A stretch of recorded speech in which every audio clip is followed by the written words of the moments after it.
నమస్తే, welcome to it's UTV. నేను సిరాజ్. మాజీ మంత్రి వివేక హత్య కేసు. ఈ కేసు ఆంధ్రప్రదేశ్ రాజకీయాల్లో ఒక కలకలం రేపిన తర్వాత ఇప్పుడు ఒక సున్నితమైనటువంటి అంశంగా మారింది. ఈ కేసుకు సంబంధించి నిజాలను వెలికితీసేటువంటి దర్యాప్తు సంస్థల యొక్క ఆధారాల్లోనైనా లేదా న్యాయస్థానాల నుంచి వచ్చేటువంటి తీర్పులోనైనా వారి కుటుంబ సభ్యులు మాత్రమే కాదు, యావత్ తెలుగు ప్రజలు కూడా కీలకంగా వేచి చూస్తున్నటువంటి అంశం. కానీ ఇప్పుడు ఈడీ దూకుడు ఈ కేసు వ్యవహారానికి సంబంధించి కొత్త చర్చకు దారితీస్తుంది.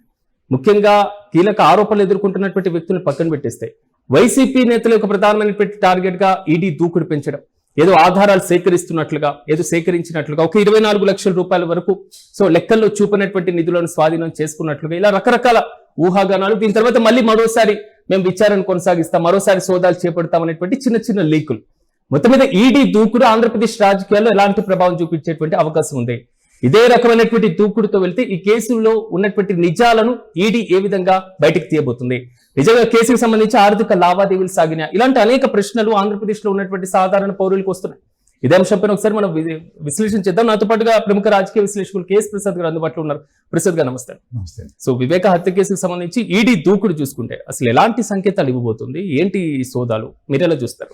దూకుడు అన్న పదం వాడారు చూడండి, అది ఓన్లీ ఆ తపేలా ఛానల్లో చచ్చిపోతున్నారు. దూకుడు అన్నదానికి ఏ పని పాటు లేనుడు పిల్లితల గొరిగాడు అనడానికి సిబిఐ ఇన్వెస్టిగేషన్, ఈడీ ఇన్వెస్టిగేషన్ నిలువెత్తిన నిదర్శనం.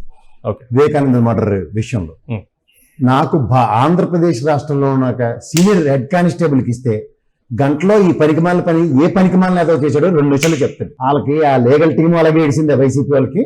దానికి తగ్గట్టు ఈ ఇన్వెస్టిగేషన్ అథారిటీస్ కూడా అంతకన్నా దరిద్రంగా ఏడిశారు. సుధా సింగ్ మేడం ఒక స్టాటరీ రిపోర్ట్ ఒకటి ఎస్టాబ్లిష్ చేసి ఇలా మొహాన్ని ఇచ్చింది ఆ రోజు. ఏది రాధాకృష్ణ అనే ఒక బెంగళూరు వ్యాపారస్తుడితో లావాదేవీలు 40 కోట్లు 45 కోట్లు ఈ సెదారం అంతా తీసుకెళ్లి లాస్ట్కి దాని అవుట్కమ్ చాలా స్ట్రాటజికల్గా డెరైవ్ అయ్యి ఆ రాధాకృష్ణ గారిని కూడా అక్కడ ఎంక్వైరీ చేసిన తర్వాత ఇందులో ఫైనాన్షియల్ ఇర్రెగ్యులారిటీస్ అన్నవి లేవు, అతను డబ్బులు తీసుకున్న మాట వాస్తవం, తిరిగి ఇచ్చేయడం కూడా వాస్తవం, చెక్కు రూపంలో అనేది ఎస్టాబ్లిష్ చేసాడు అతను. ఓకే, సో ఫైనాన్షియల్ ఇర్రెగ్యులారిటీస్ ఒక ఫైనాన్షియల్ ట్రాన్సాక్షన్ చుట్టూ ఇది జరగలేదు.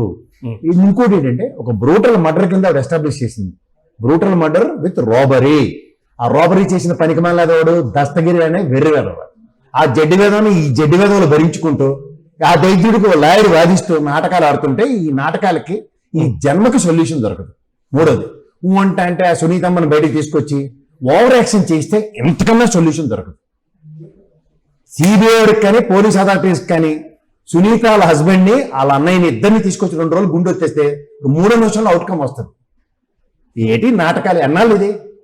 మహాంతి గారి ఇన్వెస్టిగేషన్ లో కేటగారికలుగా గుప్పిడిపితే అడుక్కు తిని పోతారని చెప్పాడు. ఇప్పుడంటే ఏంటి? కుటుంబంలో ఎవరు చేశారు అది? నీకు మళ్ళీ ఛాలెంజ్ చేస్తున్నా, నా దగ్గర ఇన్వెస్టిగేషన్ అథారిటీస్ తో తీసుకున్న 118 ఫోటోలు ఉన్నాయి. ఆ తాళం ఎరగొట్టారు, గొల్లు ఎరగొట్టి లోపలికి వచ్చాడు ఆ పనికిమాల ఎదవాడు. ఆ వచ్చిన ఎదవాడు ఈ దస్తగిరి అనేవాడు, వీడితో పాటు ఇంకో దైదుకోటి ఎదవాడు ఆ సునీల్ గడును, ఇంకొకడు ప్రొఫెషనల్ కిల్లర్. అక్కడ ఫింగర్ ప్రింట్స్ అన్ని టాలీ, ఒక ఎదవది టాలీ అవ్వట్లేదు. దీని మీద మాట్లాడమంటే అడ్డమైన చెత్త. రెండోది సునీల్ గారి దగ్గర దస్తగిరి గారి దగ్గర డబ్బులు రికవర్ చేశారు, ఆడికేమో సెక్యూరిటీ ఇచ్చి తిరుగుతున్నారు. ఈవిడ బాధపడిపోతుంది. ఆడికి ఏమన్నా సేవ కుట్టినట్టుగా అనిపించినా సునీతమ్మ చూడు ఆ గాంధారి దుర్యోధనుడికి వజ్రకవచం వేసి కాపాడినట్టు కాపాడేస్తుంది ఈవిడ. ఎందుకు? ఎక్కడ మొగుడు విషయం బయటకు వచ్చేస్తుందని. అంచేత రాత్రి ఇలా దిక్కుమాల ఛానల్ చూడకండి, తెపేల ఛానల్. అలా బుర్ర స్టీరియో ఆడలను పెట్టి సీరియల్ నటిస్తారు చూడండి. అలా ఏడ్చుకుంటూ కూర్చుంటారు. అలాంటి బ్యాచ్ని పెట్టి రోజు ఆ ముసలి కథ వినలేక సస్తున్నాం. సింపుల్ అండి అది. గోరుతో పోయి గొడవల దాకా తీసుకొచ్చి నాటకాలు ఆడుతున్నారు. ఓ రోజేమో సిబిఐ వచ్చి కత్తులు కటార్లు చెరువులు ఎత్తుకుతాడు. ఆ రామ్ సింగ్ గడేమో ఆ సిబిఐ డైరెక్టర్ రిటైర్ అయ్యి లోపుగా కేసు తేల్చేయాలని దొరికినట్టు అవినాష్ రెడ్డి మీద ఒక చిన్న మీకు కామెడీ చెప్తాను. దాంట్లో అవినాష్ రెడ్డి వాళ్ళ అమ్మగారికి ఒంట్లో పోలేక హాస్పిటల్లో ఉన్నారు కర్నూలులో. మంది మార్పడంతో అడ్డీసారి చస్తున్నారు కదా. నెక్స్ట్ డే సిబిఐ నోటీస్ ఇచ్చి అరెస్ట్ చేస్తే ఏమవుతుంది? నెక్స్ట్ డే అనేది ఎందుకు లేదు? సిబిఐ ఇన్వెస్టిగేషన్ లో నెక్స్ట్ డే ఎందుకు లేదు? బుర్రండి మారుతున్నాడు ఎవడైనా? నిజమే, ఇవాళ గెరవ చేశారు, అడ్డుకున్నారు, ఒప్పుకుందాం. నెక్స్ట్ డే ఒక ప్రిపరేషన్ ఉంటుంది సిబిఐడికి ఎలా అరెస్ట్ చేయాలన్న దాని మీద. అంటే ఏదో ఒకటి గుడ్డ ఎద్దినింది అంటే దూడకట్టే. ఇది మనం వినాలి. పరిస్థితులు ఉంది కాబట్టి సార్ మీరు ఒక నిమిషం ఆగండి. ఈడి దాకా వచ్చికండి కొన్ని గాబరా పడిపోయిన విషయాలు చెప్తాను. వీళ్ళకి తగిలించి తమాషా చూడడం అంటే తెలుసా మీకు? ఆ డాక్టర్ గారు మాస్క్ ఇవ్వలేదని చంపేశారు అన్నారు కదా. ఆయన తిట్టింది డాక్టర్ సుధాకర్ గారు, ప్రెసిడెంట్ ఆఫ్ ఇండియా అని, ప్రైమ్ మినిస్టర్ని, ముఖ్యమంత్రిని తిడితే పోలీసులు అరెస్ట్ చేశారు. మానసిక స్థితి కాదు, మందు ఎక్కువైపోయి మాట్లాడింది దానికి. ఆ విషయంలో ఆయన చనిపోయాడు, హార్ట్ అటాక్ ఉంది. వాళ్ళ అమ్మగారు ఎక్కడైనా కంప్లైంట్ ఇచ్చారా?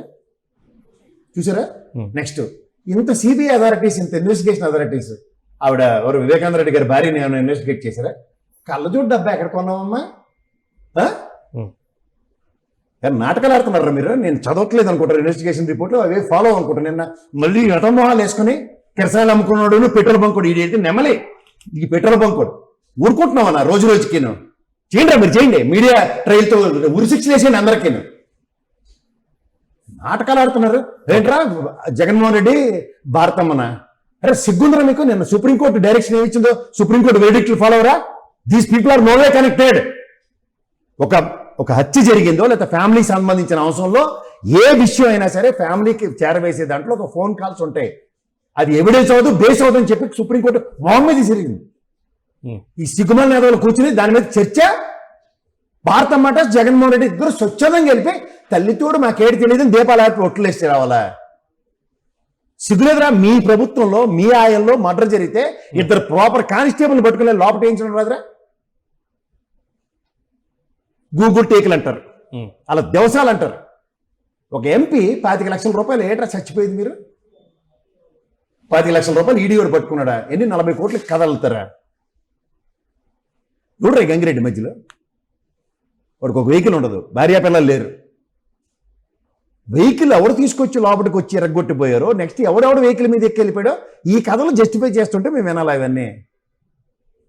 సో ఇది ఎలా నిరూపించుకోగలరు? ఎవరు నిరూపించుకోలేదు సార్. ఇప్పుడు సుపారీ అన్నారు లేదా ఆర్థిక లావాదేవీలు, ఇది ఈడీ నిరూపించగలదా సార్? ఒకటి ఫైనాన్షియల్ ఇర్రెగ్యులారిటీస్ లో పెనాల్టీ క్లాసెస్ ఇంపోజ్ అవుతాయి. మీ ఇంట్లో 25 లక్షలు ఉంది, ఓకే, నిర్మలా సీతారామన్ నరేంద్ర మోడీ 2 లక్షలు మించి ఉండకూడదు అన్నారు, 23 లక్షలకి పెనాల్టీ ఉంటుంది. ఆ ఇంట్లో ఎంతమంది ఉంటారు? అవినాష్ రెడ్డి లేనప్పుడు వచ్చి ఈడీ సోదాలు లాకర్లు పట్టుకుని ఉంటే ఏడి చేస్తారు? అప్పుడెప్పుడు Vivekananda Reddy irregularities financial transactions ఈ రోజుకి లెక్క ఉంటుందా? నేను తల తోక ఉందో దానికి దీనికి ఏంటి సంబంధం? ఇప్పుడు లాకర్ ఇవాళ ఆదివారం శనివారం సెలవు అండి బ్యాంకు. మా ఇంటికి వచ్చి నా లాకర్ సాలను సీజ్ చేయకుండా ఏడు చేస్తారు? నేను వరలక్ష్మి వ్రతం సెలవు ఉండొచ్చు, వాళ్ళు సాయంత్రం దాకా రైడ్లో శనివారం ఆదివారం సెలవు కాబట్టి లాకర్ తాళాలు సీజ్ చేసామంటే దాంట్లో చూడవలసిన కోణం ఏంటి? ఆలోచించండి. అదే వాళ్ళు లాకర్ ఉందంటే అవినాష్ రెడ్డిని పిలిచి తాళం ఓపెన్ చేయంటారు, వెళ్తారు, మాడతారు. అవునా కదా? లాకర్ సీజ్ చేశారని ఆ కెమెరాలు చూడండి, సీరియల్లో చూపించినట్టు జిగేలు చూపిస్తే అవుట్కమ్ మరోసారి సోదాలు అంటున్నారు, మళ్ళీ సమన్లు జారీ చేసేటువంటి అవకాశం ఉంది అంటున్నారు. ఉంటాయండి. క్వశ్చన్ వెళ్ళకుండా తెలుసు కదా ఈడీది. మీ పేరేటి, మీ నాన్నగారి పేరేటి, మీ తాతయ్య పేరేటి, మీ ముత్తాత పేరేటి అని సోది క్వశ్చన్లు తప్ప ఇంకేట్లేదు. దానికి నేను కూడా కాదు, ఫస్ట్ జగన్మోహన్ రెడ్డి గారు అరెస్ట్ కాకముందు రోజు వెళ్ళి వచ్చి ఈడీ సోదాలు తోటకూర అనుకుంటే వెళ్ళి వచ్చి ఏం లేదనుకుని చేతులు అనుకుని వెళ్ళిపోయాడు ఆయన. వాళ్ళకి ఎప్పుడో మంటెక్కితే అరెస్ట్ అంటారు. మంటెక్కి సీన్ ఇందులో నేనే లేదు, అది ఆల్రెడీ దీపం ఆరిపోయింది ఎప్పుడో. వీళ్ళు ఏంటంటే ఇన్నాళ్ళు బట్టి దాన్ని ఒక జనరంజక కార్యక్రమం కింద రక్తి కట్టించాం కాబట్టి సీమ సిట్టుకుమన్న దాంట్లో ఇంకా ఆఖరికి మిగిలిపోయింది ఈడీ సోదాలే. ఓకే, సిబిఐ ఇన్వెస్టిగేషన్ తర్వాత ఈడీ ఫైనాన్షియల్ లింక్స్ ఏమైనా ఉన్నాయి అన్నది. ఇంకెంతకన్నా ఇంకేటి చేస్తారు? అల్లప్పుడు ఏవో ఉన్నాయనుకుని కాగితాలు డబ్బాలు ఏరుకోవడానికి పోయారు వాళ్ళు. తీరా చూస్తే ఇక్కడ ఇంట్లో 25 లక్షలు దొరికింది, లాకర్లో శనివారం ఆదివారం సెలవు కాబట్టి తాళాలు పట్టుకుని వెళ్ళారు. దానికి అంత చచ్చిపోయేది ఏముంది? కానీ ఇక్కడ ఒక విషయం, నిన్న సోదాలు ప్రారంభమైన తర్వాత నుంచి ఏదో జరిగింది, ఏదో జరగబోతుంది, ఏదో అవుతుంది, సో ఏదో సమన్లు ఇచ్చేస్తున్నారు, ఏదో అరెస్టులు చేస్తున్నారు అంటే ఈ రకమైన చర్చ సోషల్ మీడియాలో ఎక్కువగా. అవినాష్ రెడ్డి అనగానే అరెస్ట్ తప్ప ఇంకోటి ఉండదు. అలా కడుపు మంట అంతా అవినాష్ రెడ్డిని అరెస్ట్ చేసేయాలి అంతే. అది జరగని పని, అది అవదు కూడా. ఆ రోజు ఫస్ట్ సెర్చ్ రిపోర్ట్ ఏదైతే ఉందో అది తీసి మాట్లాడండి. గొల్లు ఎరగొట్టు కదమ్మా సునీతమ్మ, కట్టినేసో బాగానే దాపెట్టు, నెక్స్ట్ ఒక కౌన్సిలర్ని తీసుకెళ్ళి బాగు చేయించావు, కలకల్లాడుతుంది. నాకు వివేకానంద రెడ్డి గారు మంచి మిత్రుడు, మీ ఇంటికి నేను చాలాసార్లు వచ్చా, దానికి సమాధానం చెప్పండి. ఇన్వెస్టిగేషన్ అంటే ఆ కోణంలో చేయండి. మాట్లాడదు, అందరి దగ్గర ఆన్సర్లు ఉన్నాయి, నా దగ్గర ఆన్సర్లు ఉన్నాయి, ఐఎమ్ రెడీ. కానీ దీన్ని వైసీపీ రాజకీయ కక్ష సాధింపుగా చూస్తుంది. కానీ అధికార పక్షం దగ్గర నుంచి ఏం ఆన్సర్ వస్తుంది అనుకుంటారు? ఈ సోదాలు కానీ ఈ దర్యాప్తు మొత్తం కూడా ఇక్కడ ఎవరి దగ్గర విషయం లేదండి. విషయం వల్ల ప్రొఫెషనల్ కిల్లర్ ఈరోజు దొరకలే, ఎవడు చంపాడు అన్నాడు, ఆయన హైర్ చేసినాడు ఎవడు అన్నది పెద్ద సస్పెన్స్ క్రైమ్ థ్రిల్లర్.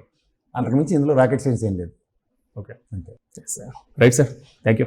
మొత్తం మీద చూద్దాం సార్, ఎందుకంటే ఇది కేవలం ఒక కీలకమైనటువంటి అంశం మాత్రమే కాదు, ఒక సున్నితమైనటువంటి అంశం. న్యాయస్థానాల మీద నమ్మకం ఉంది, న్యాయస్థానాలు కీలకమైనటువంటి తీర్పు ఇవ్వాల్సినటువంటి అవసరం కూడా ఖచ్చితంగా ఉంటుంది. కాబట్టి చాలా మంది నిశ్చితంగా కూడా ఈ కేసు పూర్వాపరాలు మరి ముఖ్యంగా తాజాగా సాగుతున్నటువంటి సమీకరణాలు కూడా వేగంగా చూస్తున్నారు. చూద్దాం ఈ కేసుకు సంబంధించి ఈజీ దూకుడు ఎంతవరకు ముందుకు వెళ్ళబోతున్నాం. మరిన్ని అప్డేట్స్ తో మళ్ళీ కలుద్దాం. చూస్తూనే ఉండండి ఇట్స్ ఈటీవీ.